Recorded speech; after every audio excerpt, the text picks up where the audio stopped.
Hello student, CG शिक्षा में आपका स्वागत है। मैं कांची केशरवानी आज आपको पढ़ाऊंगी। कक्षा 11वीं सब्जेक्ट है आपका जीव विज्ञान, जिसमें हम लोग पहुंच चुके हैं अध्याय 19, है ना।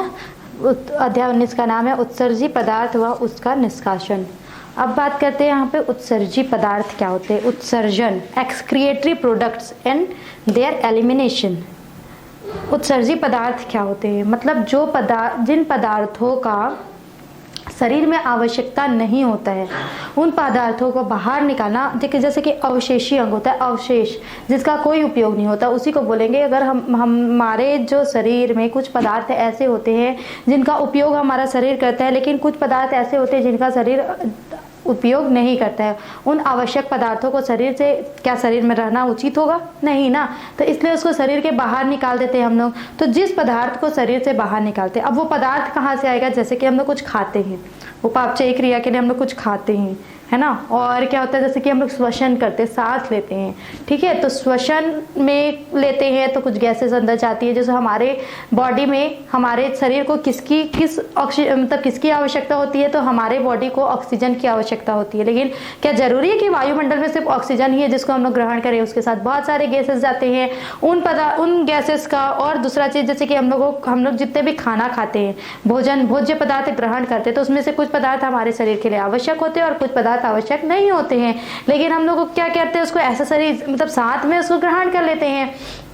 तो इससे क्या होता है कि वो उन जो पदार्थ होते हैं, तो जिसमें से आवश्यक पदार्थ होते हैं उनका शरीर के द्वारा उपयोग कर लिया जाता है। जो अनावश्यक पदार्थ होते हैं उनको क्या करते हैं हम लोग, शरीर से बाहर निकालने की क्रिया होती है। तो जो पदार्थ शरीर से बाहर निकालने योग्य होता है उनको बोलते हैं उत्सर्जी पदार्थ, और उन पदार्थों को शरीर से बाहर निकालना क्या कहलाता है? उत्सर्जी पदार्थों का निष्कासन। Excretory products and their elements, ठीक है। स्टार्ट करते हैं चैप्टर हम लोग। इंट्रोडक्शन में यही होगा आप लोग का क्या, कि हम लोग जो इतने भी उपापचय क्रियाएं में भोज्य पदार्थों का ग्रहण करते हैं, उनका पदार्थ का जमा होता है। ये क्या अनावश्यक ही नहीं बल्कि बेकार एवं हानिकारक पदार्थ भी होते हैं। कुछ हानिकारक पदार्थ होते हैं, कुछ अवांछित पदार्थ होते हैं, जैसे कि नाइट्रोजन युक्त जो पदार्थ होते हैं जिसमें अमोनिया, यूरिया, यूरिक अम्ल आदि होते हैं। शरीर के अंदर इन अवांछनीय पदार्थों को निष्कासित करना क्या हो जाता है? आवश्यक हो जाता है, ठीक है। तो बाहर निकालना क्या होता है? आवश्यक होता है। तो अगर हानिकारक पदार्थ जो है वो शरीर में रहेंगे तो उत्सर्जन अंग के द्वारा, ये क्या होता है, उत्सर्जन अंग के द्वारा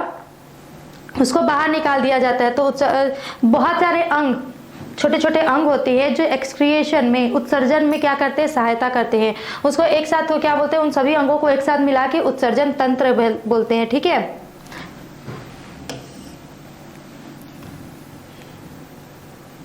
अगर उत्सर्जन नहीं होगा, हानिकारक पदार्थ अगर शरीर में रह गया तो ये क्या होगा? हमारे जीवन के लिए सही नहीं होगा। इसलिए उत्सर्जन आवश्यक होता है, या एक क्रियाशील अवस्था होता है, ठीक है। अगर उत्सर्जन नहीं होगा तो वातावरण असंतुलित हो जाएगा। जैसे पेड़ पौधों में जितने भी जीव होते, जीवधारी, चाहे वो जीव हो या प्राणी हो, चाहे वो पादप हो, है ना, जंतु हो या फिर पादप हो, अगर उनमें उत्सर्जन नहीं होगा तो क्या होगा? वो मृत्यु, उन विषाक्तता हो जाएंगे, उनमें जहर फैल जाएगा, पॉइजनस हो जाएंगे और उनकी मृत्यु हो जाएगी। क्लियर? उत्सर्जी पदार्थ जो होते हैं वो श्वसन के क्रम में गैसीय रूप में होते हैं तथा तरल के रूप में जल होते हैं। उन्हें श्वसनीय उत्पाद कहते हैं। श्वसनीय उत्पाद को छोड़ दे तो सारे उत्सर्जित पदार्थ, चाहे वो जिस प्रक्रिया के क्रम में बनते हैं, नाइट्रोजन घटक के रूप में होते हैं। इसलिए ये सारे उत्सर्जित उत्पाद जो होते हैं नाइट्रोजनी पदार्थ कहकर भी सूचित किए जाते हैं। नाइट्रोजनी पदार्थ में क्या क्या आएगा? यूरिया आएगा, यूरिक एसिड आएगा, अमोनिया आते हैं, और भी बहुत सारे कुछ होते हैं जैसे कि क्रिएटिन, जैंथिन, ग्वानिन, थायमिन, ह्यूप्यूरिक अम्ल, है ना। ये सब जो होते हैं अल्प मात्रा में होते हैं, जो शरीर से सामान्य विसरण के द्वारा या फिर मूत्र के माध्यम से बाहर निकाल दिए जाते हैं। उत्सर्जन का क्या महत्व होता है? उत्सर्जन का महत्व क्या होता है कि जो उपापचयिक क्रिया जो होती है उनके फलस्वरूप जो हानिकारक उत्सर्जी पदार्थ होते हैं उनको शरीर से बाहर निकाल देते हैं। तो शरीर क्या होता है? पॉइजनस होने से बच जाता है। इनके द्वारा शारीरिक द्रवों का परासरण दाब, ओपी जो होता है, वो उसका पीएच नियमन और नियंत्रण होता है। उत्सर्जन से शरीर का आंतरिक वातावरण स्थायी या समस्थैतिक बना रहता है, स्थायी बना रहता है ना, कंटिन्यूस चक्र को चलने रहने से। इसके द्वारा शरीर में विभिन्न उत्सर्जी पदार्थों की सांद्रता, मात्रा जो होती है एक निश्चित स्तर तक बनी रहती है। जो शरीर का विभिन्न उत्सर्जी पदार्थ होता है उसका जो सांद्रता होता है उसका एक निश्चित मात्रा जो होता है, एक निश्चित स्तर जो होता है उस तक बना रहता है। उत्सर्जन की प्रक्रिया के फलस्वरूप शारीरिक द्रवों का अम्ल क्षार संतुलन बना रहता है। जब उत्सर्जन की प्रक्रिया होती है तो इससे क्या होता है? शारीरिक द्रव बनते हैं, अम्ल क्षार, उसमें क्या होता है? संतुलित रहता है वो। प्राणियों में उत्सर्जित संरचनाएं एवं अंग, प्राणियों में जो उत्सर्जी पदार्थ बनते हैं उन्हें क्या निर्माण और ढंग के रासायनिक प्रकृति के आधार पर दो समूहों में बांटते हैं। पहला है श्वसन उत्पाद, यह श्वसन क्रिया के फलस्वरूप बनते हैं, इसके अंतर्गत CO2 एवं जल आते हैं। दूसरा है नाइट्रोजन युक्त उत्सर्जी पदार्थ, प्रोटीन का जब जलीय अपघटन होता है उसके बाद क्या बनता है, अमीनो अम्ल और ऑक्सीकरण के फलस्वरूप अमोनिया उसके रूपांतरण बनते हैं। प्राणी जगत के विभिन्न संघ के सदस्य, प्राणी जगत में जो अलग अलग संघ होते हैं उनके सदस्यों में अलग अलग प्रकार के अंग तथा उत्सर्जी संरचनाएं क्या होती हैं, उत्सर्जन के प्रक्रिया में संलग्न होती है। जो क्या क्या है, पहला है प्रोटोजोआ, पोरीफेरा और सिलेंट्रेटा। अगर इन तीन संघ में देखेंगे तो उत्सर्जी संरचना के रूप में क्या पाया जाता है, उनका जो शरीर का सतह होता है उसमें से विचरण की क्रिया के माध्यम से, विचरण की क्रिया मतलब अधिक सांद्रता से कम सांद्रता की ओर, इस प्रकार से डिफ्यूजन के कारण क्या होता है, उत्सर्जन संपादित होता है, उत्सर्जन का क्रिया होता है। पोरीफेरा के सदस्यों में उत्सर्जन एवं विशिष्ट नाल तंत्र के द्वारा होता है। फिर है प्लेटीहेल्मिन्थेस सदस्यों, प्लेटीहेल्मिन्थेस संघ के जो सदस्य होते हैं उनमें वृक्क जो होता है, प्रोटोनेफ्रिडिया या फिर सोलिनोसाइड के या ज्वाला कोशिका जो होते हैं उत्सर्जित संरचना के रूप में उनकी बॉडी में उपस्थित होते हैं, जो उत्सर्जन को बनाते हैं, जैसे कि प्लेनेरिया, फेसियोला में। फिर है एस्के हेल्मिन्थेस संघ में क्या होता है, निमेटोडा समूह के सदस्य एस्केरिस आदि में क्या करते हैं, रेनेट कोशिका या कॉक कोशिका उत्सर्जन का कार्य करते हैं। फिर एनेलिडा संघ में क्या होता है, उत्सर्जी अंग जो होते हैं, नेफ्रिडिया जो होती है उसके माध्यम से उत्सर्जन होता है। नेक्स्ट है आपका आर्थ्रोपोडा में क्या होता है, इसमें इंसेक्टा मतलब जो ये आर्थ्रोपोडा जो होता है वो कीटक होता है, जिसमें क्या होता है, इसका उत्सर्जी अंग मेल्फिगी ट्यूबल्स होता है। मेल्फिगी ट्यूबल्स जो होता है उत्सर्जन का कार्य करता है। इस संघ के क्रस्टेशिया वर्ग में, इस संघ में जो क्रस्टेशिया वर्ग आता है उसमें एंटीनरी या ग्रीन ग्रंथि उत्सर्जन के रूप में कार्य करता है, उत्सर्जी अंग के रूप में। इस संघ के एरिक्निडा के सदस्य जो होते हैं कॉक्सल्स ग्रंथि के द्वारा उत्सर्जन करते हैं। किसके द्वारा उत्सर्जन करते हैं, कॉक्सल्स ग्रंथि द्वारा। फिर है संघ मोलास्का के जो सदस्य होते हैं वृक्क के बोजिनस अंग या भी कैबर अंग जो होते हैं उत्सर्जी अंग के रूप में उपस्थित होता है। फिर है यूरोकॉर्डेटा के जो सदस्य होते हैं न्यूरल ग्रंथि उत्सर्जन को संपादित करते हैं। किससे संपादित करते हैं, न्यूरल ग्रंथि से संपादित करते हैं।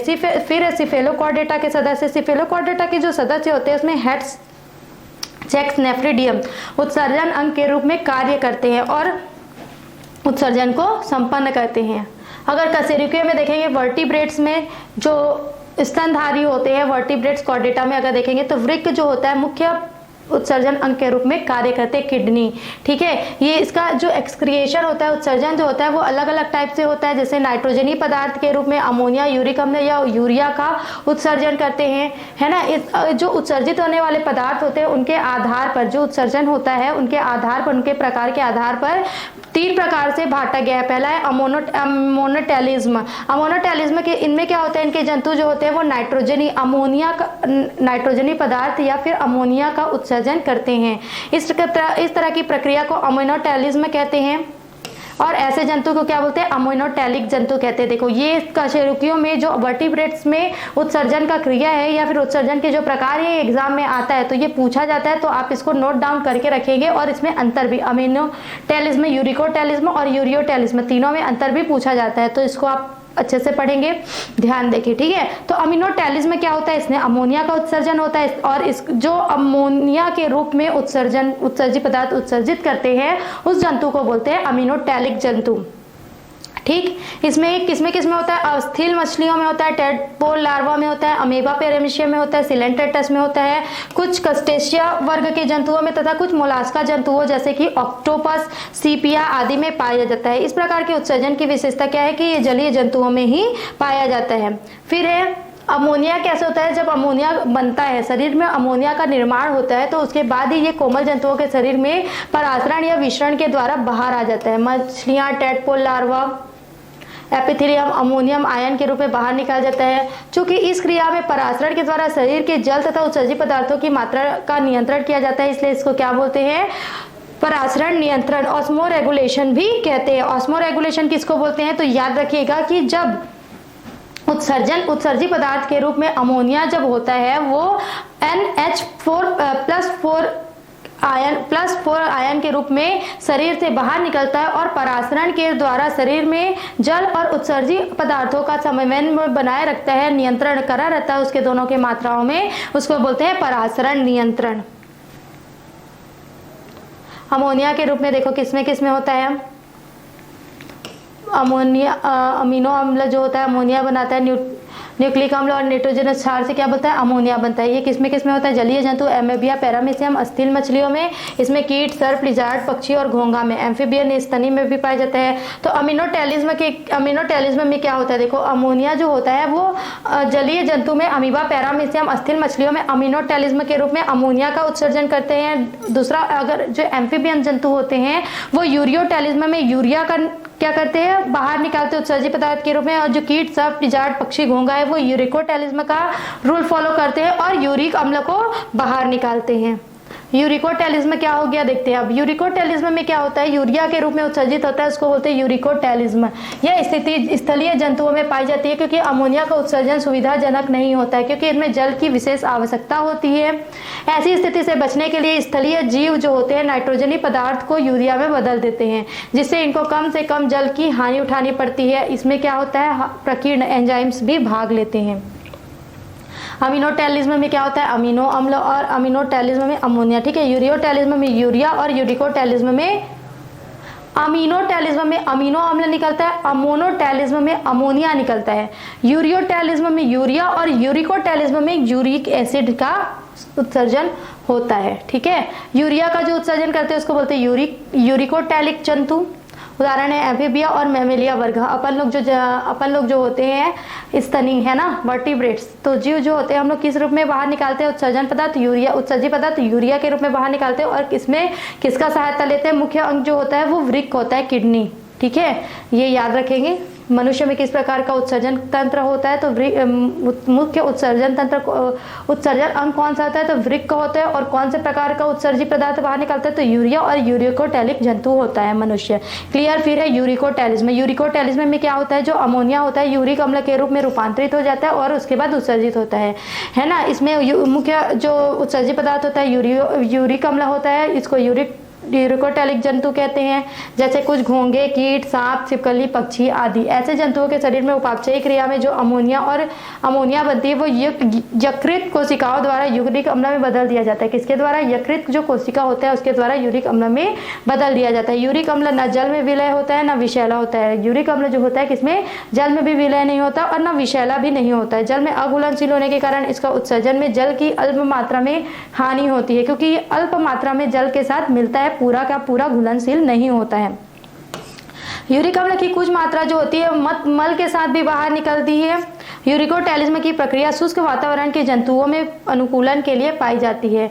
अगर फिर है देखो अमोनोटेलिक जो होता है वो उसमें किसमें होता है, अमोनिया बाहर निकलता है।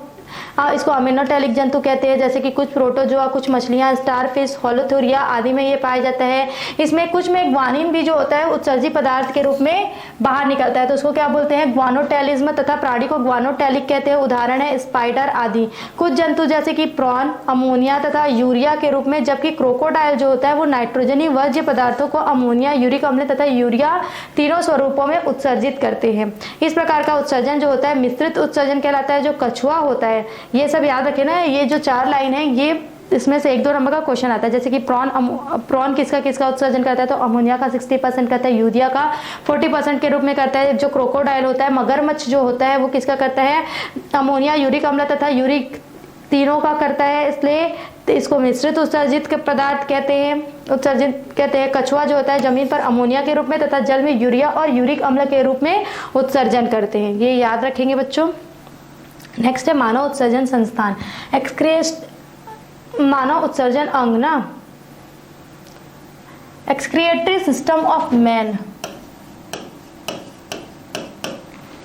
मानव में जो होता है विकसित उत्सर्जन तंत्र पाया जाता है। इसमें एक जोड़ी क्या क्या देखो, इसमें कौन कौन से अंग जो होते हैं इस तंत्र में वो प्रमुख है। देखिए, एक जोड़ी वृक्क, एक जोड़ी मतलब 2 वृक्क होते हैं, 2 किडनियां होती हैं, एक जोड़ी वाहिनिकाएं यूरेट्रस और एक यूरिनरी ब्लैडर तथा मूत्र मार्ग यूरेथ्रा से निर्मित होती है। इसके अतिरिक्त त्वचा, फेफड़ा, बड़ी आंत उसके द्वारा भी उत्सर्जन होता है। त्वचा पसीना के रूप में उत्सर्जन करता है, जिसमें जल, लवण, यूरिया, अमीनो अम्ल इत्यादि पदार्थ जो होते हैं विद्यमान रहते हैं। फेफड़ा जो होता है 18 लीटर CO तथा 400 ml जल का परित्याग प्रतिदिन करता है हर रोज। प्रोटीन का जब पाचन होता है तो अमीनो अम्ल, प्रोटीन का जब पाचन होता है तो जो अमीनो अम्ल होता है वो अमोनिया बनाता है, जिसे यकृत की कोशिकाएं अमोनिया को यूरिया में बदल देती है, जो कि रक्त के साथ वृक्कों में चला जाता है। आंत सिर्फ रुधिर से फास्फेट को अपनी भित्ति कोशिकाओं द्वारा इकट्ठा कर मल के साथ बाहर निकालने का कार्य करती है। जो आंत होता है वो क्या करता है, रुधिर को फास्फेट के साथ मिला देता है, फास्फेट को अपनी भित्ति कोशिकाओं में एकत्रित कर लेता है और मल के साथ बाहर निकालने का कार्य करता है। इन सब के अतिरिक्त जल, एपिथेलियम एवं लार ग्रंथियों द्वारा भी कुछ दूषित पदार्थ जो है उत्सर्जित किए जाते हैं। किडनी, निम्न अंग होते हैं किडनी में कौन कौन सा होता है, एक जोड़ी वृक्क होती हैं, जो उत्सर्जन तंत्र होता है उसमें एक जोड़ी वृक्क, एक जोड़ी मूत्रवाहिनियां, एक मूत्राशय और एक मूत्र मार्ग होता है। यह संख्या में एक जोड़ी होता है। जो किडनी जो होता है यहाँ पे आएगा ना,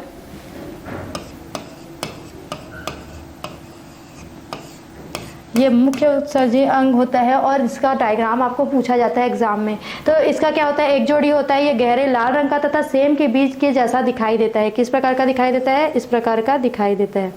ठीक, ये उदर गुहा के रूप में पृष्ठ भाग में डायफ्राम के नीचे, यहाँ कहाँ पाया जाता है, डायफ्राम के नीचे दंड के दोनों और पार्श्व में घिरा रहता है। दाईं ओर का वृक्क जो होता है यकृत की उपस्थिति के कारण बाईं ओर के वृक्क की तुलना में लगभग 25 मिलीमीटर नीचे स्थित होता है। मतलब दाईं ओर वाला जो होता है ना वो क्या होता है, दाईं ओर का जो होता है वो बाईं ओर के वृक्क की तुलना में 25 मिलीमीटर, जो 25 मिलीमीटर होगा वो नीचे होगा, बायां इधर होगा और दायां थोड़ा ऊपर नीचे होता है। क्लियर, किसके कारण, यकृत के कारण। मनुष्य का प्रत्येक वृक्क जो होता है वो लगभग 10 से 11 सेंटीमीटर लंबा तथा 5 से 6 सेंटीमीटर छोटा होता है। लगभग ये इतना बड़ा होगा किडनी, इतना बड़ा, और ये हो गया लंबा और चौड़ा में हो गया लगभग इतना चौड़ा और इतना लंबा लगभग किडनी पाया जाता है। 3 सेंटीमीटर मोटा होता है। ये इस प्रकार का दिखाई देता है इसका आंतरिक संरचना, और ये याद रखेंगे क्योंकि ये एग्जाम में पूछा जाता है, इसका डायग्राम भी आता है, तो आप ये याद रखेंगे इसमें कौन कौन से पार्ट्स होते हैं, कौन कौन से अंग होते हैं, ये भी याद रखेंगे ना। अभी आगे हम लोग पढ़ते जाएंगे। यह 140 ग्राम, पुरुषों में किडनी का वजन होता है 140 ग्राम तथा स्त्रियों में 135 ग्राम होता है। वृक्क का जो सामने और होता है वो सामने जो होता है वो एक झिल्ली से घिरा रहता है, जिसे पेरिटोनियम झिल्ली कहते हैं। वृक्क की आकृति जो होती है वो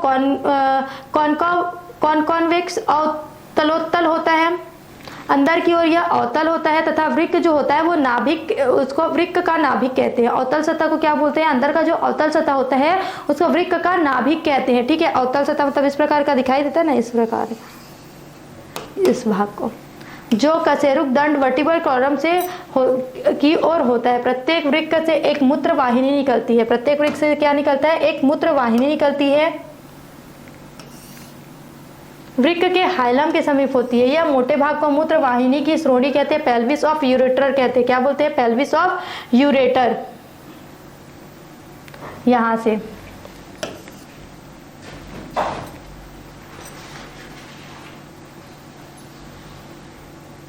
उसके बाद प्रत्येक मूत्र वाहिनी के पीछे और क्या होता है, यूरिनरी ब्लैडर होता है। जो मूत्राशय जो होता है, मूत्राशय जो होगा, यूरिनरी ब्लैडर जो होता है वो किसके शेप का होता है, पियर्ड शेप का होता है, जो नाशपाती होता है ना उसके जैसा दिखाई देता है। तथा मूत्र के संग्राहक, रिजर्वर, जहाँ पे मूत्र संग्रहित होता है उसको संग्रहित करता है। कौन करता है, तो यूरिनरी ब्लैडर करता है। क्लियर। मूत्र मार्ग जो होता है वो यूरेथ्रा बोलते हैं उसको, वो एक नाल ट्यूब के रूप में बाहर निकलता है, जो ग्रीवा से होकर बाहर सतह द्वारा बाहर द्वार में चला जाता है।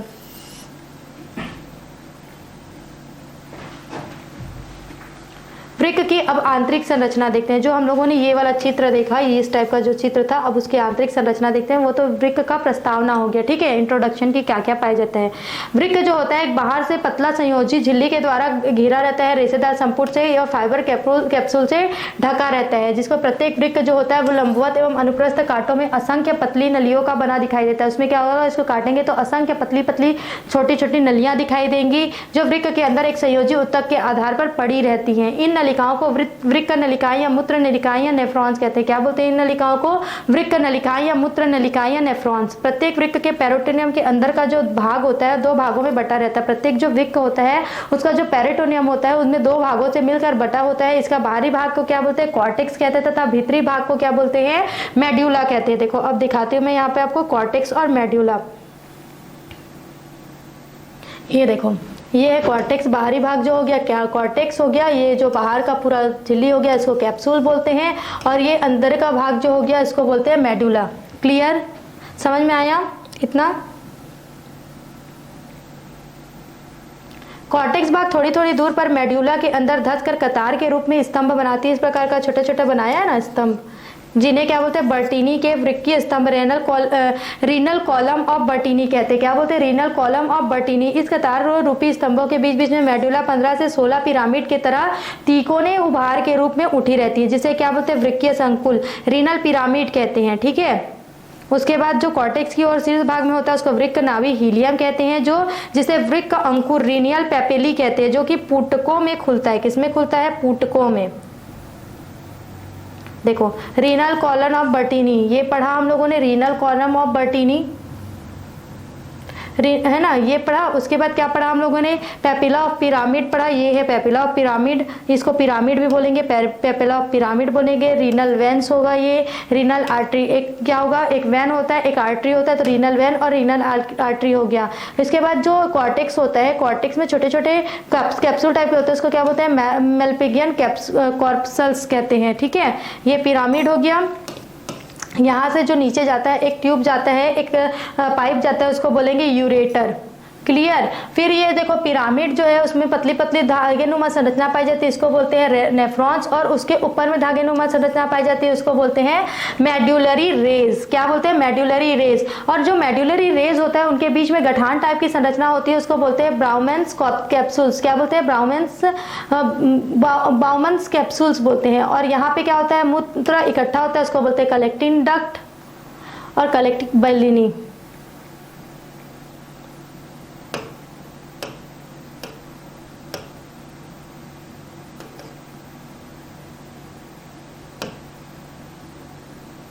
इतना समझ में आ गया? अब जो नेफ्रॉन्स पढ़े हम लोग, नेफ्रॉन्स क्या होता है? स्ट्रक्चर ऑफ नेफ्रॉन्स अलग से आपको पूछा जाता है। तो वृक्क में लगभग 1 लाख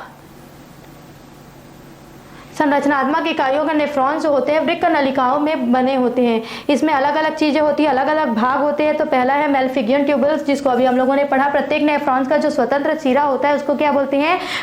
मेलफिगियन ट्यूबल्स। तथा दूसरा जो सिरा होता है नली जुड़ा रहता है, इसको क्या बोलते हैं? एक स्वतंत्र सिरा होता है उसको बोलेंगे स्वतंत्र सिरा को बोलेंगे मेलफिगियन ट्यूबल्स, और दूसरा सिरा जो होता है वो नली से जुड़ा रहता है। प्रत्येक नेफ्रॉन का आरंभ जो होता है वो प्याले नुमा संरचना से होता है, जिसे बोमन संपुट कहते हैं। बोमन संपुट जो होता है उसमें क्या होता है? केशिका गुच्छ या ग्लोमेरुलस पाया जाता है, जिसमें रुधिर कोशिकाओं का एक जाल घिरा होता है। बोमेन कैप्सूल और ग्लोमेरुलस का या केशिका गुच्छ को सम्मिलित रूप से मेलिफिगियन संपुट कहते हैं। सबको एक साथ क्या बोलेंगे? सबको ज्वाइंट रूप में अगर पढ़ेंगे तो मेलिफिगियन संपुट कहते हैं। वास्तव में रीनल धमनी जो होता है, रीनल आर्टरी जो होता है, वृक्क में जाकर कई शाखाओं अर्थात धमनिकाओं में बढ़ जाता है। रीनल शाखा जो होता है वो क्या होता है? आगे बढ़ के शाखाओं में, ब्रांचेस में विभक्त हो जाता है। धमनियां जो होती है, जो यहाँ से आया था ना एक तो आर्टरी और वेन, तो जो आर्टरी होती है वो आगे चलकर शाखाओं में विभक्त हो जाती है। इसी में से एक धमनिका जो होता है बोमेन संपुट में जाकर जाल बनाती है। ये जाता है बोमेन संपुट में और यहाँ जाल बनाना स्टार्ट कर देता है। इसी में से एक धमनिका है ना, उसके बाद जो पुनः बाहर निकल जाती है धमनिका, यहाँ से फिर ये बाहर निकल गई जो रुधिर ले जाती है, जिसे अपवाही अफेरेंट धमनिका कहते हैं, जो बाहर लाती है। और उसे जो बाहर लाती है रुधिर को ले जाती है उसको बोलते हैं अफेरेंट अभिवाही, और जो धमनिका और जो बाहर लाती है उसको बोलते हैं अपवाही, इफेरेंट कहते हैं, इफेरेंट धमनिका कहते हैं। बोमन संपुट वृक्क के कॉर्टेक्स में स्थित होता है। जो बोमन संपुट होता है वृक्क के कॉर्टेक्स में स्थित होता है। बोमेन संपुट की दीवार जो होती है वो ग्रंथिल एपिथेलियम कोशिकाओं की बनी होती है। ये हो गया नेफ्रॉन की संरचना और स्थिति, इसको आप पढ़ लेंगे बेटा। फिर है सिक्रेटरी पोर्शन, स्त्रावी भाग। बोमन कैप्सूल के नीचे जो नेफ्रॉन का भाग होता है वो स्त्रावी भाग कहलाता है। यह कुंडलित भाग होता है तथा इसे अलग अलग भागों में बांटा गया है, जिसमें से पहला है आपका बोमन संपुट के नीचे नलिकाकार भाग के समीपस्थ कुंडलित नलिका कहलाता है। क्या बोलते हैं उसको? Proximal convoluted tubules. फिर दूसरा है समीपस्थ कुंडलित भाग के बाद एक विशेष भाग होता है जो कि यू के समान भाग होता है, जिसे हेनले का लूप कहते हैं। क्या बोलते हैं? हेनले का लूप। इसमें एक अवरोही चाप डिसेंडिंग हेनले लूप होता है तथा एक अधिरोही चाप असेंडिंग हेनले लूप होता है। हेनले का अधिरोही चाप आगे की ओर दूरस्थ कुंडलित नलिका में प्रवेश करता है। दूरस्थ कुंडलित नलिका क्या होता है? एक छोटे संग्राहक नलिका द्वारा संग्राहक नली में खुलता है। दूरस्थ कुंडलित नलिका जो होगा वो क्या होता है? संग्राहक में होता है, कलेक्टिंग ट्यूबल्स में होता है, उसके द्वारा जाकर संग्राहक नली में खुलता है। संग्राहक नली के अनेक नेफ्रॉन्स होते हैं वो संग्राहक नलिकाओं में खुलते हैं। अनेक संग्राहक नलिका जो होती है एक बड़ा बेलिनी की नली, डक्ट ऑफ बेलिनी का निर्माण करते हैं, जो वृक्क के शंकु से होते हुए मूत्र वाहिनी या वृक्क की श्रेणी में जो रीनल पेल्विक जो होता है उसमें जाकर खुलती है। फिर है वृक्क की सोनी, रीनल पेल्विस जो पढ़े अभी हम लोगों को, इसे ही वृक्क की नाभि में, जो वृक्क का नाभि हिलियस जो होता है, हिलियम जो होता है उसमें स्थित मूत्र वाहिनी का शुरुआत का प्रदर्शन करता है। कौन? Renal pelvis. इसकी श्रेणी जो होते हैं कई शाखाओं में बटा होता है। प्रत्येक शाखाओं को मुख्य पुटक मेजर कैलिक्स तथा छोटी शाखाओं को लघु पुटक माइक्रो कैलिक्स कहा जाता है। मूत्र वाहिनियां एवं मूत्राशय। प्रत्येक वृक्क के श्रोणी में से एक मूत्र वाहिनी निकलती है जो मूत्राशय में जाकर समाप्त हो जाती है। प्रत्येक जो वृक्क की श्रोणी होती है, पेल्विस जो होती है, वो एक मूत्र वाहिनी निकलती है, एक मूत्र वाहिनी में निकलती है, जिसको क्या बोलते हैं? मूत्राशय में जाकर वो समाप्त हो जाती है। मनुष्य में 2 वृक्क होते हैं, 2 मूत्र वाहिनियां पाई जाती है। ये मूत्र को क्रमानुकंचन गति के कारण वृक्क से मूत्राशय में पहुंचाने का कार्य करती है। फिर है यूरिनरी ब्लैडर। यूरिनरी ब्लैडर देखो यहाँ पे दिखाई देगा आपको,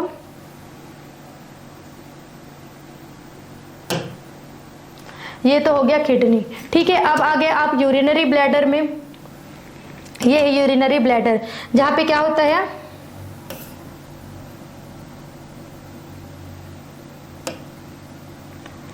एक छोटी सी थैलीनुमा रचना के रूप में होती है। मूत्राशय के अंदर दोनों मूत्र वाहिनियां अलग अलग छिद्रों द्वारा खुलती है।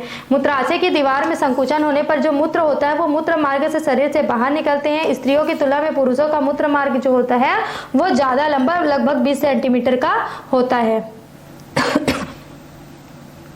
मनुष्य में तंत्र निर्माण या उत्सर्जन की जो कायिकी है, formation of urine of physiology of excretion in man. मूत्र जो होता है वो साधारण पीले रंग का अम्लीय तरल पदार्थ होता है जिसका पीएच लगभग 6.0 होता है। इसमें एक विशेष प्रकार का तीक्ष्ण गंध होता है जिससे हम लोग मूत्र को आसानी से पहचान जा सकते हैं। विशिष्ट घनत्व जो होता है 1.015 से 1.025 होता है। एक स्वस्थ वयस्क मनुष्य जो है वो लगभग 5.6 लीटर मूत्र का परित्याग एक दिन में करता है, जिसमें साधारणतः 96% क्या होता है? जल होता है और 4% क्या होता है? ठोस पदार्थ होता है। ठोस पदार्थ में 2% यूरिया और 2% जो होते हैं अन्य पदार्थ होते हैं। यूरिया अमीनो अम्ल से निर्मित होता है। प्रति 100 ग्राम रक्त में यूरिया की सामान्य मात्रा 30 मिलीलीटर ग्राम होता है। यूरिक अम्ल जो होता है 2 से 3 ग्राम होता है। 1.5 से 0.2 GMS यूरिक अम्ल प्रतिदिन मूत्र के साथ उत्सर्जित होता है। मूत्र का जो पीला रंग होता है उसमें उपस्थित जो रंजक होता है ना, पिगमेंट होता है, पिगमेंट का नाम है यूरोक्रोम, उसके कारण वो पीला दिखाई देता है। मनुष्य जो होता है यूरियोटेलिक होता है, मतलब यूरिया का उत्सर्जन करता है। पाचन जब होता है, कोई भी भोज्य पदार्थों का पाचन जब होता है तो प्रोटीन अमीनो अम्ल के रूप में विघटित हो जाता है। जो प्रोटीन होता है किसके रूप में विघटित हो जाता है? अमीनो अम्ल के रूप में। ये अमीनो अम्ल क्षुद्रांत में अवशोषित होकर रुधिर परिसंचरण के द्वारा शरीर के विभिन्न कोशिकाओं में लाए जाते हैं।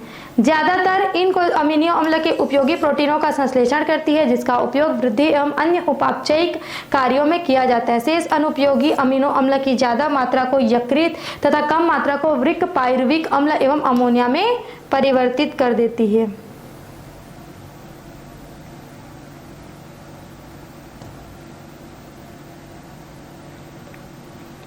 पायरुविक अम्ल तथा अमोनिया के बनने की क्रिया जो होती है यकृत के कोशिकाओं के माइटोकॉन्ड्रिया में होती है। जो पायरुविक अम्ल तथा अमोनिया का जो बनने का प्रक्रिया होता है वो यकृत के कोशिकाओं में होता है, जो माइटोकॉन्ड्रिया में संपादित होता है तथा ऑक्सीडेटिव डीएमिनेशन कहलाता है। इसको क्या बोलते हैं? Oxidative deamination. सर्वप्रथम केप्स एवं हेंसीलेट ने यह बताया कि यूरिया का निर्माण जटिल रासायनिक क्रियाओं के चक्र द्वारा यकृत की कोशिकाओं में संपन्न होता है तथा इसमें क्या होता है, ऑर्जिनेज जो होता है वो मुख्य भूमिका के रूप में होता है। इस चक्र को क्या बोलते हैं, क्रेब्स हैंसेलेट चक्र या आर्थिनिन आर्जिनिन चक्र कहते हैं। अच्छा, ये चीज आप याद रखेंगे कि क्रेब्स चक्र क्या होता है और आर्थिनिन क्रेब्स हैंसेलेट चक्र क्या होता है, इसको भी याद रखेंगे। और दूसरा आपको एग्जाम में आर्थिनिन और आर्जिनिन चक्र के बारे में भी पूछा जाता है, चाहे वो 12th का एग्जाम हो, 11th का एग्जाम हो या फिर आगे जो कॉम्पिटिटिव एग्जाम दिलाएंगे उसमें भी। इस प्रक्रिया का अध्ययन किसमें किया था, चूहे की यकृत की कोशिकाओं में किया गया था। इसके अंतर्गत क्या क्या क्रियाएं होती है तो देखते हैं। यकृत में CO2 का जो एक अणु होता है वो बायोटीन द्वारा सक्रिय होता है। CO2 का अणु किसके द्वारा सक्रिय होगा, बायोटीन के द्वारा, जो 2 ATP का उपयोग करता है, जो 2 ATP एनर्जी का उपयोग करता है और अमोनिया से क्रिया करके कार्बोमाइल फॉस्फेट में चेंज हो जाता है। यह कार्बोमाइल फॉस्फेट जो होता है कोशिका में उपस्थित आर्थिनिन से संयुक्त होता है और सिट्रिलिन में परिवर्तित हो जाता है। सिट्रिलिन जो होता है एटीपी की उपस्थिति में, जब एटीपी उपस्थित होता है तो जो सिट्रिलिन बना हुआ है वो एस्पार्टिक अम्ल से क्रिया करता है, जिसके फलस्वरूप आर्जिनोसक्सिनिक अम्ल बनता है। क्या बनता है, आर्जिनोसक्सिनिक अम्ल। या आर्जिनोसक्सिनिक अम्ल एक विशिष्ट एंजाइम आर्जिनोसक्सिनेज की सक्रियता द्वारा उत्प्रेरित होता है और आर्जिनिन और फ्यूमेरिक अम्ल में विघटित हो जाता है।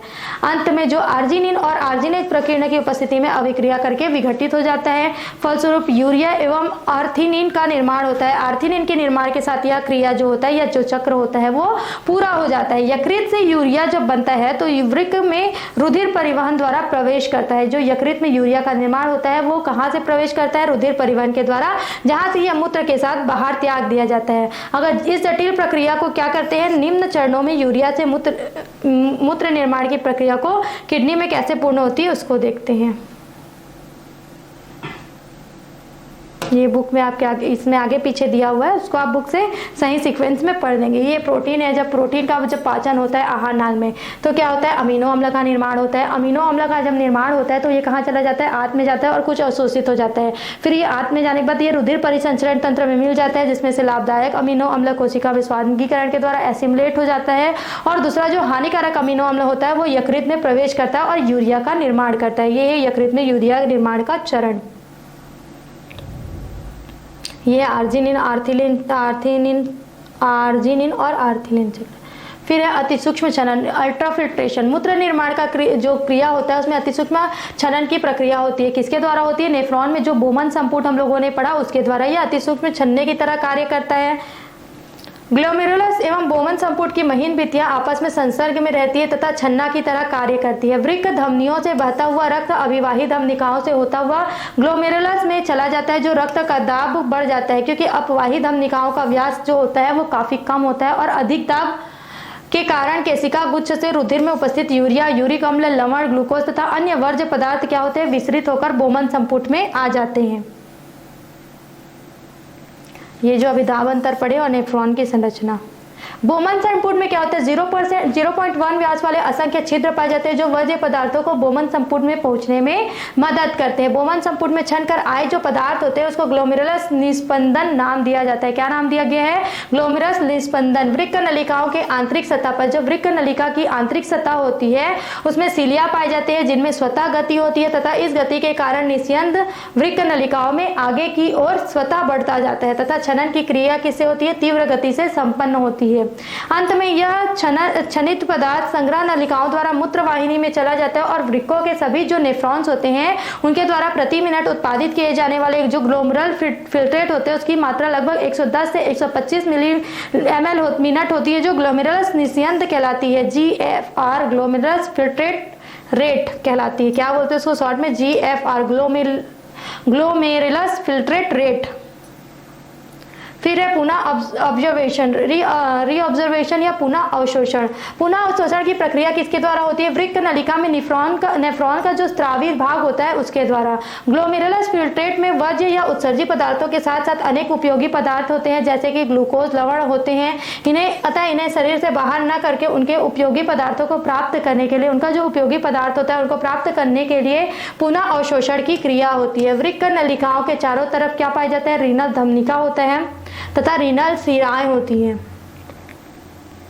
जब रक्त से छनित भाग कुंडलित वृक्क नलिकाओं से गुजरता है, जब जो रक्त होता है उसे जो छनित भाग होता है वो कुंडली नलिकाओं से गुजरता है, तो वृक्क नलिकाओं की एपिथेलियम कोशिकाएं जो होती है इन उपयोगी पदार्थों का अवशोषण कर लेती है, इसे रुधिर कोशिकाएं में डाल देती है, ब्लड कैपिलरीज में डाल देती है। इस अवस्था में 90% पानी की मात्रा का भी अवशोषण हो जाता है, जिसके कारण वृक्क नलिका में शेष भाग जो गाढ़ा रहता है वो द्रव में बच जाता है।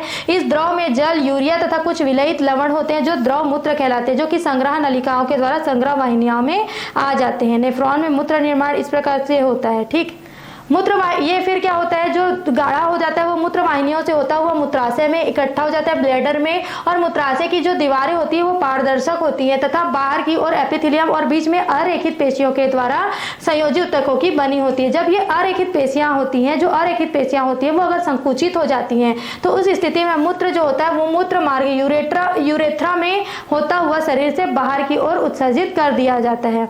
ये क्या हो गया, इसमें दोनों वृक्क जो होते हैं वो प्रतिदिन 180 लीटर ग्लोमेरुलस फिल्ट्रेट का निर्माण होता है, जिसे केवल 0.8 भाग जो होता है लगभग 1.5 लीटर ही जो मूत्र के रूप में रूपांतरित हो पाता है। लगभग 1250 ml रक्त कार्डियक आउटपुट CO का 25% प्रति मिनट वृक्कों से होकर प्रवाहित होता है। इसमें से लगभग 670 मिलीलीटर प्लाज्मा होता है। प्लाज्मा की यह मात्रा रीनल प्लाज्मा प्रवाह कहलाती है, RPF कहलाती है।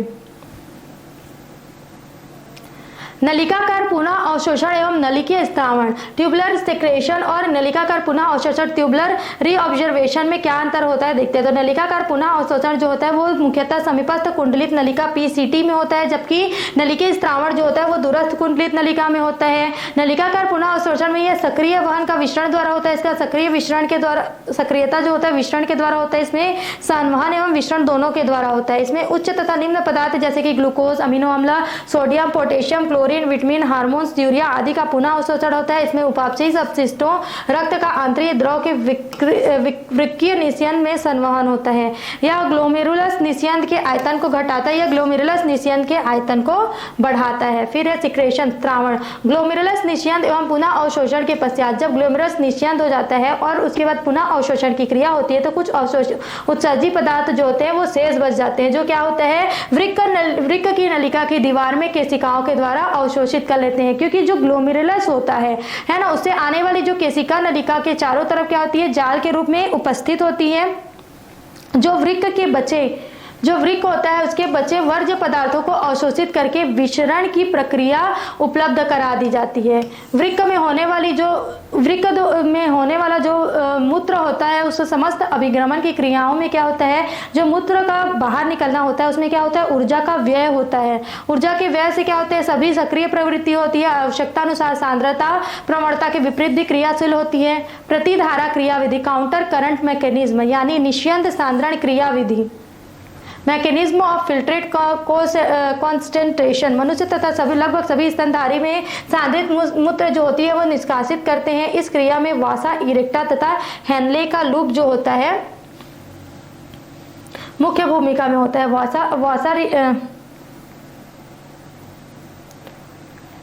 वासा इरेक्टा और हेनले का जो लूप होते हैं वो मुख्य भूमिका में होते हैं। हेनले का लूप जो होता है वो अवरोही और आरोही भुजाओं में निस्यंद विपरीत दिशाओं में प्रवाहित होता है। हेनले का लूप इस प्रकार का दिखाई देता है, देखो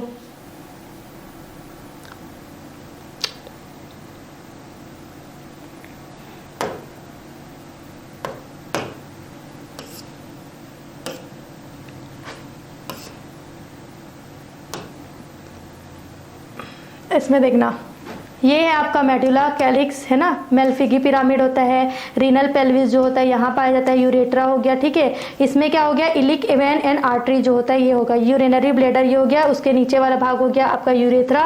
ये वाला जो भाग होता है जहाँ से किडनी और ये आता है इसको बोलते हैं एब्डोमिनल अरोटा बोलेंगे, ठीक है। यहाँ से वेन निकलता है, इसको लेफ्ट के कॉमिनल इलिविक ग्लैंड, सुप्रीमिनल ग्लैंड ये सब पाया जाता है।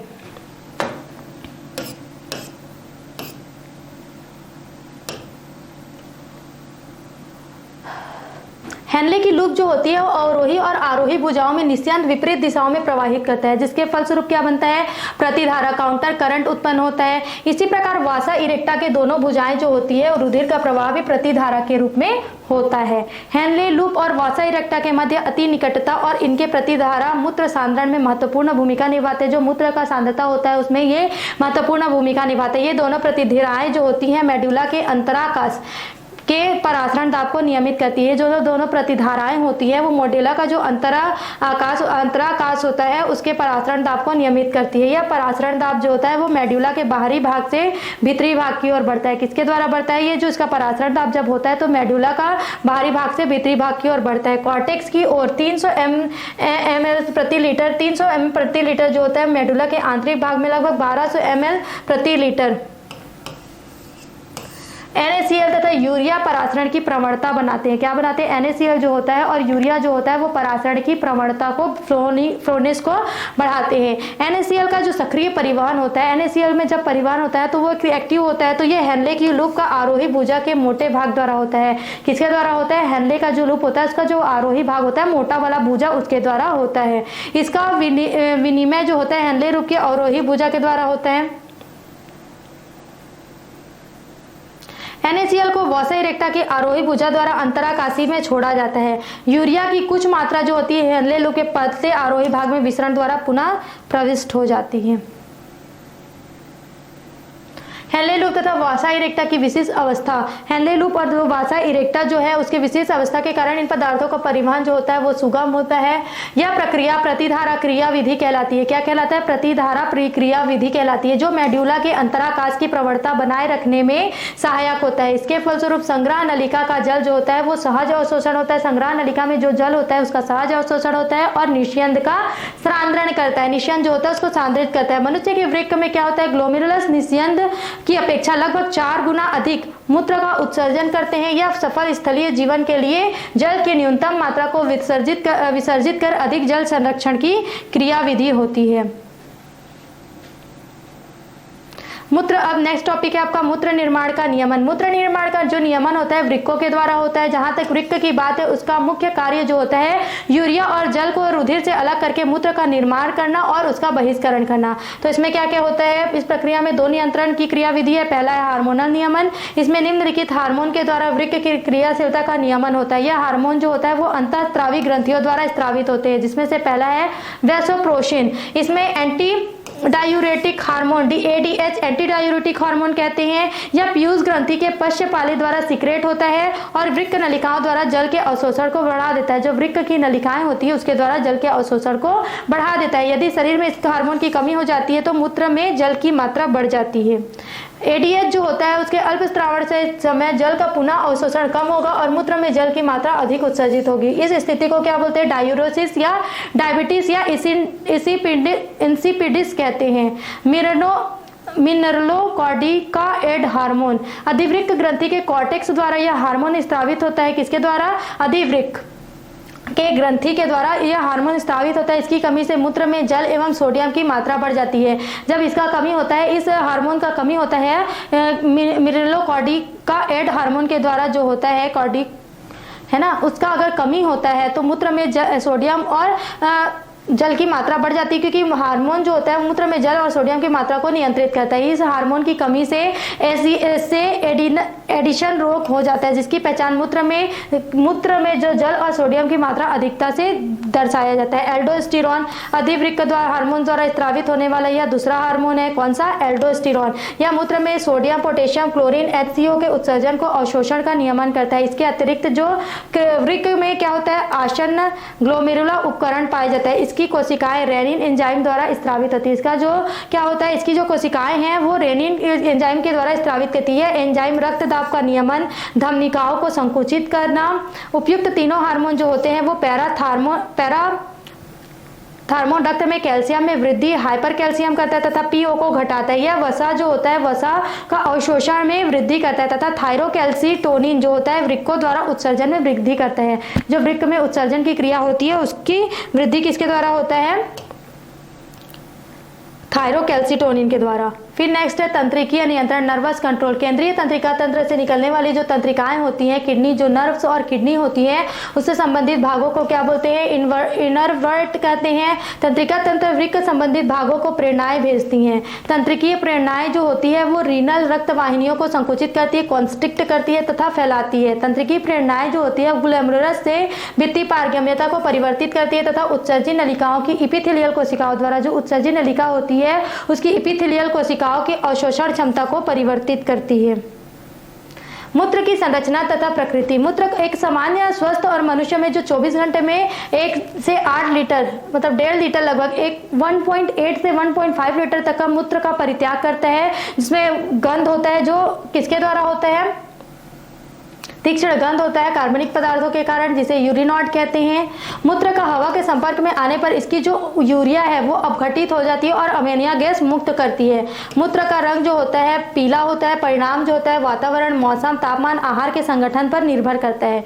लगभग पीला होता है, लेकिन अगर तापमान, वातावरण या फिर खाने पीने का जो संगठन होता है उसके आधार पर उसका कलर भी निर्धारित होता है। कुछ पदार्थ जिनकी शरीर में उपस्थिति से मूत्र की मात्रा को बढ़ा देते हैं, ऐसे पदार्थों को डायूरेटिक्स कहते हैं, जैसे कि कॉफी, चाय, कोको मूत्रवर्धक पदार्थ हैं।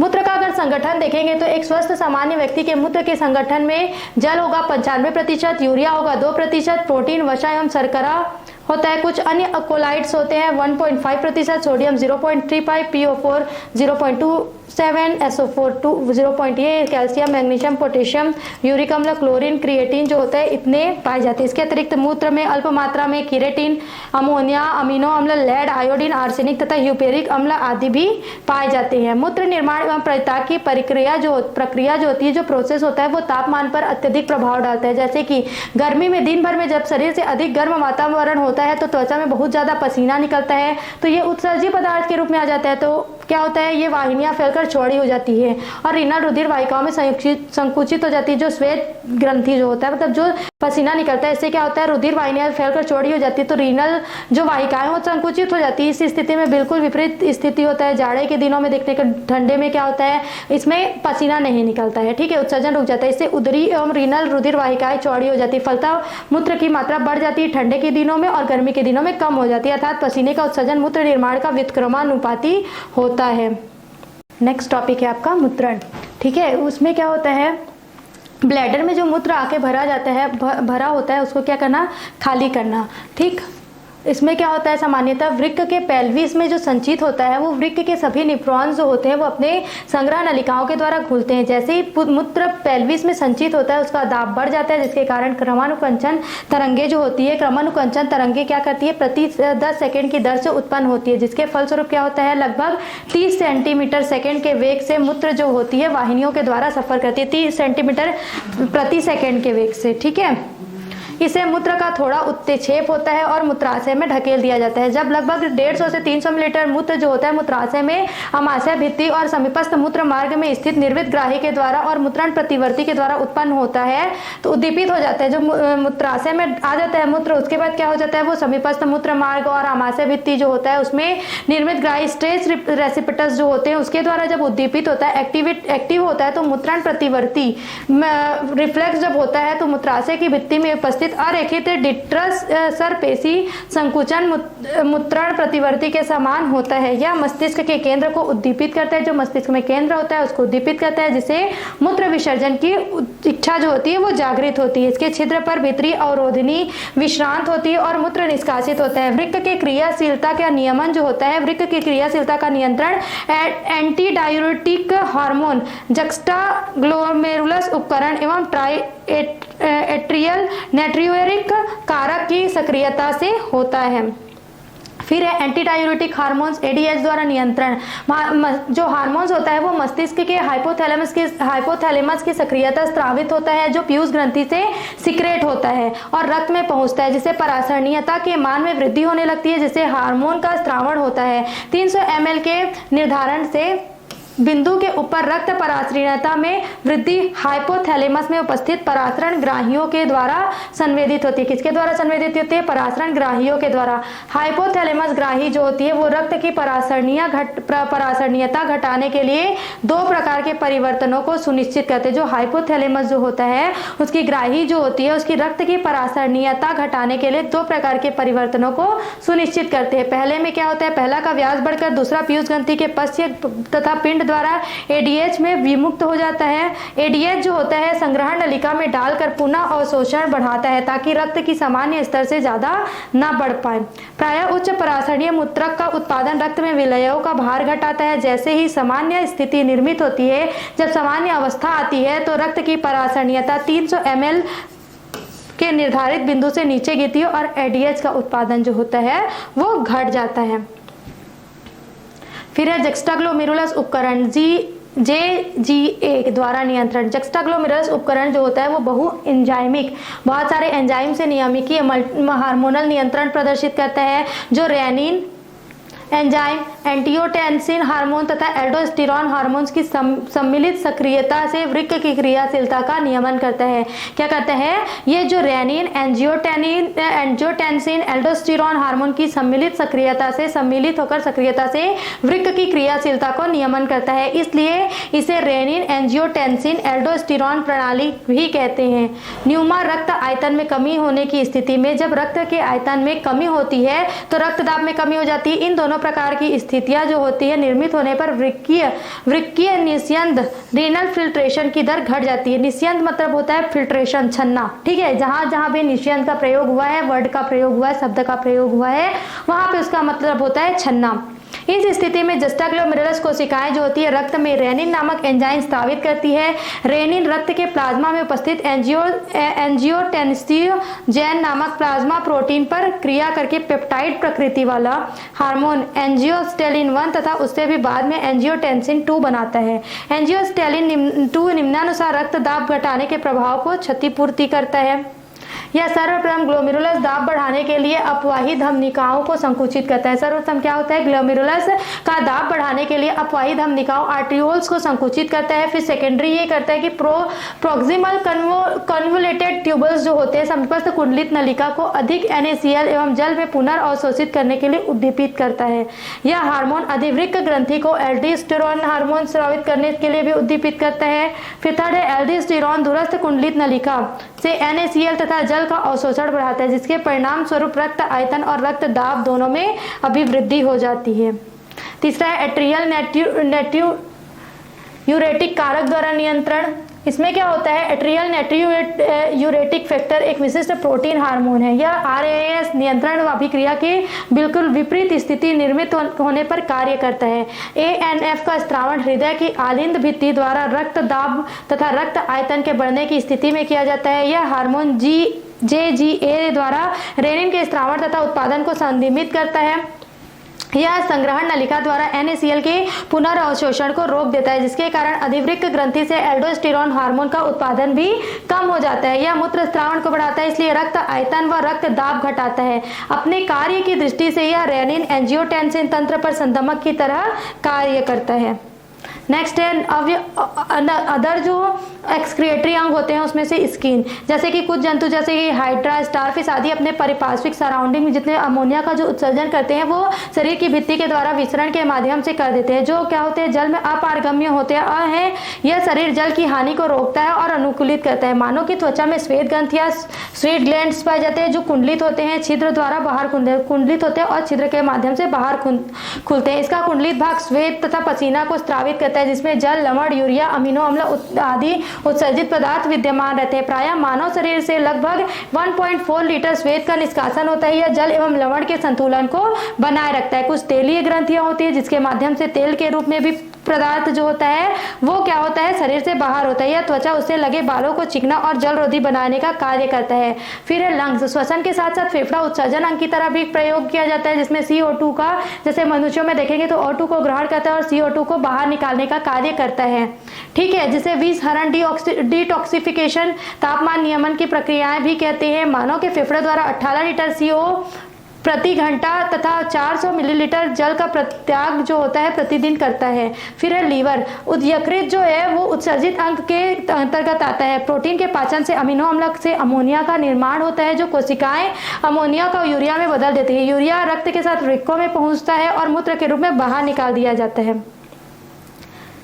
यकृत की कोशिकाएं हीमोग्लोबिन का विखंडन करके रक्त प्रवाह से पृथक्करण करने का भी कार्य करता है।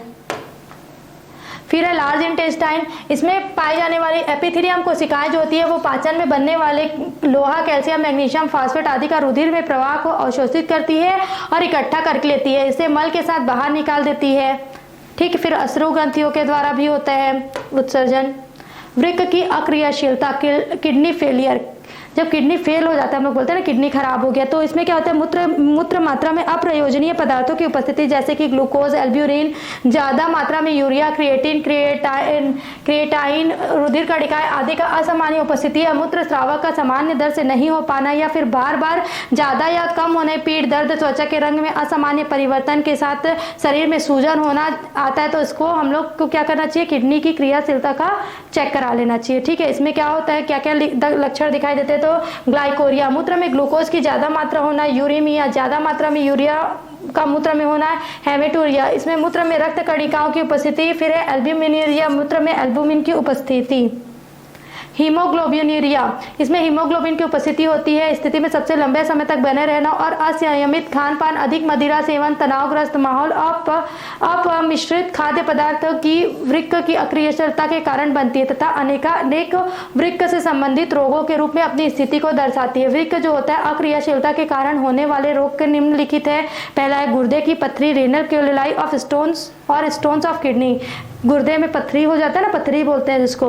यह रोग वृक्क में यूरिक अम्ल या ऑक्जेलेट के अवक्षेपण से बनती है। इसमें क्या हो जाता है, वो अवरुद्ध कर देती है जिस कारण पीठ में दर्द होता है, जांघों की ओर फैलता है, जो दर्द होता है वो जांघों में आता है, जिसके कारण क्या होता है, मूत्र त्याग में भी बहुत तकलीफ होती है, जी मिचलाता है, रोगी जो होता है वो बेचैन हो जाता है। यह रोग कैल्शियम की अधिकता, वृक्क नलिका में अल्प अम्ल रक्तता तथा जीवाणुओं के संक्रमण के कारण होता है। फिर है पाइलोनेफ्राइटिस, यह रोग वृक्क के रीनल पेल्विस के मेडुला ऊतकों में सूजन या शोथ के कारण होता है। यह रोग मूत्र मार्ग द्वारा आने वाले जो जीवाणु होते हैं उसके संक्रमण के कारण होता है। फिर है रीनल टीबी, वृक्क क्षय, भोजन में अरुचि के कारण दुर्बलता आना, बहुमूत्रता, मूत्र त्याग में समय दर्द होना, यह रोग का लक्षण है। फिर है प्रोस्टेट अतिवृद्धि, इस रोग में मूत्र त्याग के लिए जोर लगाना पड़ता है, मूत्र का कम निकलना, दर्द इस रोग के लक्षण है। यह रोग जो है वृद्धावस्था में मूत्र मार्ग में प्रोटेस्ट ग्रंथि की अतिवृद्धि से उत्पन्न होता है। फिर है ग्लोमेरुलोनेफ्राइटिस, इसे ब्राइट रोग भी कहते हैं। इस रोग में ग्लोमेरुलाई शोथ होता है जो वृक्कों को चोट लगने, जीवाणुविक टॉक्सिन, औषधीय प्रतिक्रियाओं के द्वारा उत्पन्न होती है। इस रोग में लाल रक्त कणिकाएं और प्रोटीन जो होते हैं वो छन के आ जाते हैं। फिर है वृक्क पतन, रीनल फेलियर, शरीर में सूजन, आंखों पर सूजन, मूत्र की कमी, उच्च रक्तचाप, त्वचा का भूरा होना, नाखूनों में आड़ी बूढ़ी लाइन का पड़ना, खुजली आना, शारीरिक रूप रंग क्रियाओं में परिवर्तन, पेशी दुर्बलता, जोड़ों में दर्द, यूरिनिक फुसफुसिया शोथ, हृदय के आकार का बढ़ना, आंखों में विकृति, अरक्तता, ये सब क्या है, इसके लक्षण हैं। इसका कृत्रिम आर्टिफिशियल किडनी ड्रग रेसिस्टेंस के द्वारा रक्त स्राव को भी ठीक करके भी इसका उपचार किया जा सकता है। मूत्र पथ में विकार जो होता है उसमें क्या क्या होता है, अधोमूत्र पथ का संक्रमण जो होता है, लक्षण जो बार बार मूत्र त्याग की इच्छा, मूत्र में पस कोशिका एवं जीवाणु, बुखार, मूत्र का गंदा तथा दुर्गंध होना, कारण है बैसिलस कोली तथा गोनोकोकाई के संक्रमण के कारण। दूसरा है बड़ी आंत के अन्य जीवाणुओं के कारण। दूसरा है ऊर्ध्व मूत्र पथ के संक्रमण, इसमें जी मिचलाता है, भोजन की अनिच्छा, ये सारे लक्षण दिखाई देते हैं और इसका कारण है जीवाणु संक्रमण। पुरुषों की अपेक्षा महिलाओं में यह संक्रमण ज्यादा पाया जाता है। फिर एक कृत्रिम वृक्क या डायलिसिस या हीमोडायलिसिस का क्रिया, इसमें क्या होता है, जब वृक्क ठीक से कार्य नहीं कर पाता है तो कृत्रिम रूप से रक्त शोधन की प्रक्रिया डायलिसिस कहलाती है। इसमें क्या होता है, इसका सबसे प्रथम श्रेय ग्राहम नामक वैज्ञानिक को जाता है, जो इसका श्रेय हेंस तथा डायलिसिस उपकरण के आविष्कार का श्रेय कॉल्फ को जाता है। डायलिसिस की जरूरत तब पड़ती है जब वृक्क जो होता है वो क्रियाशील नहीं हो पाता है, यूरिया जो होती है बढ़ जाती है शरीर में। इसके बाद बहुत प्रयासों के बाद भी अगर यह नियंत्रित नहीं हो पाती है तब इस प्रकार से किया जाता है। इसे कृत्रिम गुर्दा या कृत्रिम वृक्क भी कहते हैं। रक्त, इसमें क्या कहते हैं, पूरे रक्त को हटा दिया जाता है और उसके बाद उसका शोधन बाहर किया जाता है और उसके बाद फिर से उसको रोगी को रक्त को मुख्य धमनी से बाहर करके 0 सेंटीग्रेड में ठंडा किया जाता है। उसके बाद थक्काकरण से रोकने के लिए इसे हेपेरिन मिलाया जाता है तथा इसमें हीमोडायलाइजर अर्थात कृत्रिम उपकरण में पंप किया जाता है। उपकरण के अंदर रुधिर को सेलोफेन नलिका से गुजारा जाता है, जिसके कारण यूरिया, यूरिक अम्ल, क्रिएटिन, अतिरिक्त लवण तथा H+ आयन से पार्श्विक विलयन में विस्तृत हो जाते हैं। परिपार्श्विक विलयन जो होता है वो सेलोफेन नलिका में संसर्ग में रखी गई रक्त के प्लाज्मा के समान संगठन वाली लवण युक्त जल का विलयन होती है। इस प्रकार से इसका शोधन किया जाता है। ठीक है, फिर सेलोफेन झिल्ली जो होता है उसमें बड़े अणुओं के लिए अपारगम्य होती है। ऐसी स्थिति से गुजरने के कारण जो रुधिर होता है वो उत्सर्जन मुक्त हो जाता है। इस क्रिया को डायलिसिस कहते हैं। इस क्रिया के अंत में जो रुधिर होता है वो उपकरण से होने वाले रुधिर के ताप को सामान्य ताप पर लाकर इसे पुनः रोगी के किसी शिरा की सहायता से शरीर के अंदर प्रवाहित कर दिया जाता है। कृत्रिम वृक्क के उपयोग के क्रम में अत्यधिक असुविधा, पीड़ा तथा रक्त के थक्के बनने का खतरा रहता है। इसके कारण बुखार, रक्तस्राव, हृदय परिसंचरण तंत्र संबंधी जितनी भी समस्याएं होती हैं वो दिखाई देती हैं। ऐसे में वृक्क का प्रत्यारोपण जो है वो सुसंगठित उपचार माना जाता है। फिर है वृक्क प्रत्यारोपण। इस स्थिति में क्या हो जाता है, जब वृक्क पूरा खराब हो जाता है किडनी, तो नया जो दूसरा किडनी होता है वो दाता से लेकर क्या करते हैं, बॉडी में प्रतिस्थापित कर देते हैं। इसको बोलते हैं वृक्क प्रत्यारोपण। वृक्क प्रत्यारोपण जो होता है वो शिकागो अमेरिका के मैरी अस्पताल में 17 जून को एक 44 वर्षीय महिला मरीज जो थी रूथ ट्यूकर, उसमें किया गया था। ये प्रथम सफल वृक्क प्रत्यारोपण की क्रिया हुई थी, जिसमें जो ग्राही है वो 7 वर्षों तक ही जीवित रहा, जबकि जो दाता है वो आज तक जीवित है। क्लियर? क्या करते हैं आज के डेट में, जो मृत जो शरीर होता है इसमें किडनी भी कुछ टाइम तक एक्टिव रहता है, तो उसको भी लेकर औषधीय फलस्वरूप के कारण अब उसको क्या कर सकते हैं, वृक्क को प्रत्यारोपित कर देते हैं। इसमें दाता और ग्राहक के बीच जो रक्त समूह होता है, एंटीजन होता है, एंटीबॉडी होती है, वो लगभग समान होना चाहिए, जिससे वो उसका जो बॉडी है वो एक्सेप्ट कर सके।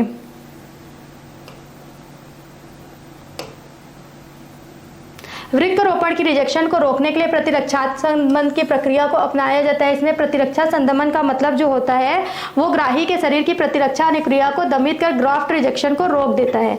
ये तो हो गया आपका वृक्क प्रत्यारोपण। इसके साथ ही हमारा ये लेसन यहीं पे समाप्त होता है। सीजी शिक्षा में जुड़े रहने के लिए धन्यवाद।